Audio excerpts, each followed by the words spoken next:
Tercer bloque de Economía sin Corbata y ahora vamos a hablar de consumo. ¿No es así, Gatelis? Así es, Sergio. Vamos a hablar de consumo. Vamos a trazar una línea entre, si te parece, el tema que acabamos de tocar, que es la inclusión social y el consumo. Para esto vamos a usar una herramienta que tenemos para ilustrar un poco la dinámica macroeconómica que hay por detrás de esto. Esto que tenemos acá lo vamos a llamar la rueda de la fortuna y tiene la siguiente dinámica. Fíjense, en primer lugar, las políticas expansivas apuntan a aumentar el ingreso disponible. ¿Qué es el ingreso disponible? El ingreso del cual disponemos como agentes económicos para decidir consumir, ahorrar, etc. Cuando aumenta el ingreso disponible, automáticamente eso lo que genera es un aumento del consumo. Hace un rato explicábamos por qué la política redistributiva actúa como impulso al consumo y que ese consumo implica y representa un 60% de lo que llamamos la demanda agregada en economía. Cuando aumenta el consumo, ¿qué es lo que ocurre posteriormente? Aumenta la demanda interna. Esto que acabamos de explicar es un motor del crecimiento de la demanda interna. Cuando aumenta la demanda interna,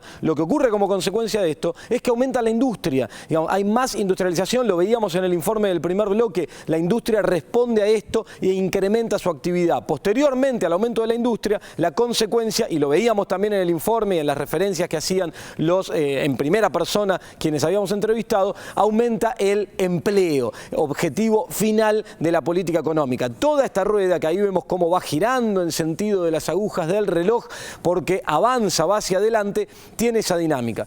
Del otro lado, lo que podemos observar es la dinámica que plantean desde algunos sectores vinculadas con la política en ajuste. Cuando se toma como principal, como eje de la preocupación el tema fiscal, se habla de ajuste. Cuando uno implementa en una dinámica económica como la actual, una política de ajuste, lo que tiene es una caída del ingreso disponible. Esa caída del ingreso disponible lo que genera posteriormente es una caída del consumo. Indefectiblemente implica una caída del consumo. Esto, a su vez, lo que implica es una caída de la actividad económica. Si hay menos consumo, hay menos actividad económica, porque no hay dónde colocar esos productos que se estarían produciendo.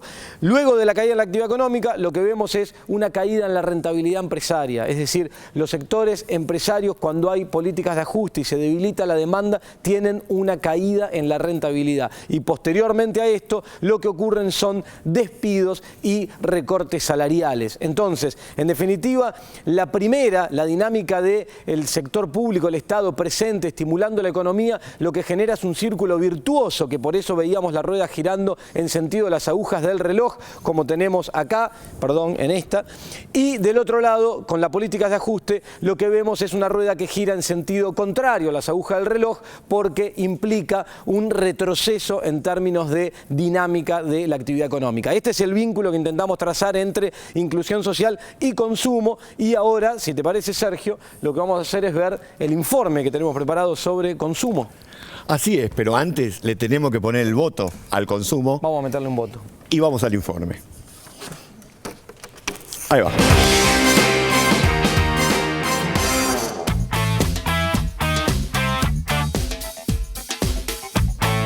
La sociedad argentina es una sociedad prototípicamente de clase media, tiene una historia de clase media. 5 de cada 10 argentinos efectivamente hoy son de clase media y ha habido una recuperación muy importante de ese gran grupo social desde la salida de la crisis del 2001-2002, cerca de 11 millones de personas más en ese segmento. Por ende, el consumo tiene en este país una potencia fenomenal como un factor que excede la microeconomía y ella es mucho más de carácter social y por ende tiene un fuerte impacto político también. El mercado de la red comprar tiene una gran ventaja que tiene el 30% menos en promedio de los mercados de otras líneas, digamos. Y la otra gran ventaja que tiene es que acá el productor le vende directamente al consumidor y también que compra producto local. El 80% de los productos que se encuentran acá en el mercado son de producción local.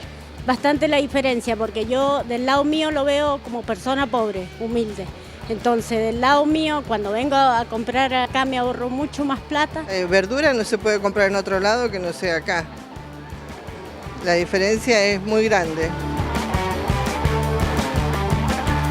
Ha sido un gobierno claramente pro consumo, pro mercado interno y pro empleo. Ha procurado trabajar esas 3 variables y que fueran pilares de su política económica, además de su modelo económico. La Secretaría de Comercio instrumentó el programa Precios Cuidados. Eso ya es muy conocido, son 500 productos aproximadamente que funcionan en muchísimos de las grandes cadenas de supermercados, pero también ahora en los pequeños supermercados, también en los almacenes. Es decir, se ha hecho toda una política para que los argentinos tengan precios de referencia. Cuando uno pregunta en un comercio o analiza cómo son los patrones de consumo, lo que se ve es que mayoritariamente los consumidores argentinos valoran el programa, lo utilizan, y utilizarlo no quiere decir necesariamente que voy, acá hay un café de precio que voy y lo agarro, sino que miro, comparo y elijo.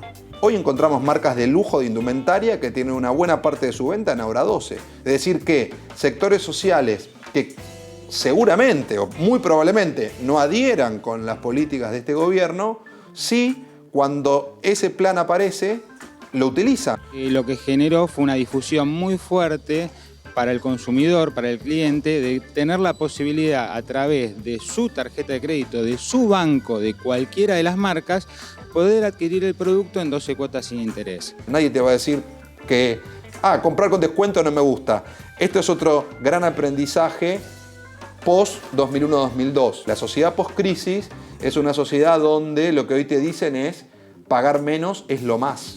Donde lo que en definitiva muestran es inteligente el que mejor compra, no solo el que puede comprar cualquier cosa a cualquier precio. Y eso también es transversal a todas las clases sociales. Su beneficio representa aproximadamente el 10% de nuestros tickets generados en un local. Es fuertísimo, triplica o cuatriplica a cualquier otro programa similar. La verdad que el crecimiento fue prácticamente exponencial durante las primeras 4 semanas. Se duplicaba la redención semana a semana durante las primeras 4 semanas. Esto significa que la gente se fue enterando, empezó a comentarlo y empezó a utilizar más fluidamente el beneficio. Su beneficio tiene la ventaja, a mi criterio, de ser un programa de beneficios de alcance nacional y de promover el consumo sin necesidad de adherir o de pago, de contar con una tarjeta, de estar metido en el sistema financiero formal. Lo que se nota es que el consumidor ahora está mucho más informado que antes, es un consumidor más activo, que se involucra más, y la verdad es que se ve un mayor cumplimiento por parte de los supermercados.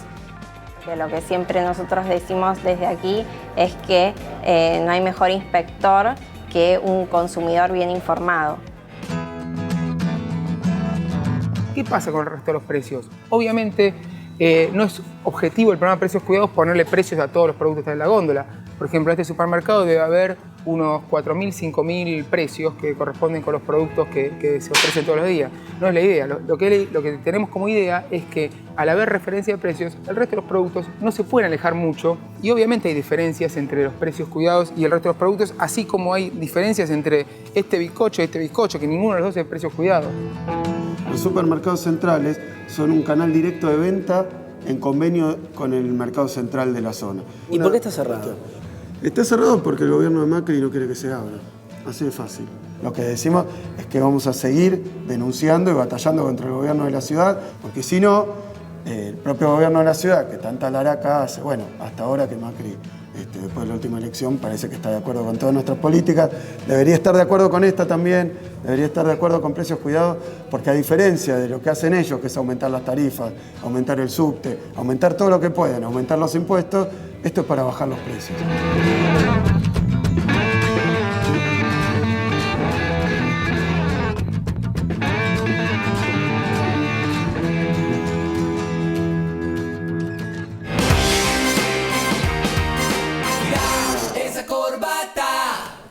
Consumo. Pensar que hay gente que dice que hay demasiado consumo. ¿Cómo es esto? Estos son los planes sociales más aceptados que tiene la sociedad argentina, ¿no? Sí. El Hora 12, Precios Cuidados, o el 2x1 que hay en comidas rápidas con la tarjeta SUBE. Sí. Son también planes sociales, son beneficios para diferentes sectores de la sociedad o para toda la sociedad argentina.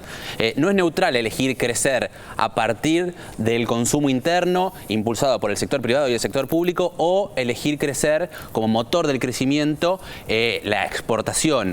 Genera tensiones, genera problemas vinculados a la industria, genera problemas vinculados a la disponibilidad de divisas, pero el crecimiento basado en el consumo interno es lo que permitió las mejoras en distribución de ingresos, creación de empleo a lo largo de los últimos años. No es lo mismo crecer en base a exportaciones que crecer en base al fortalecimiento del mercado interno. Está buena esa aclaración. Estos también son planes sociales. Final del tercer bloque, ahora venimos con el cuarto bloque de Economía sin Corbata.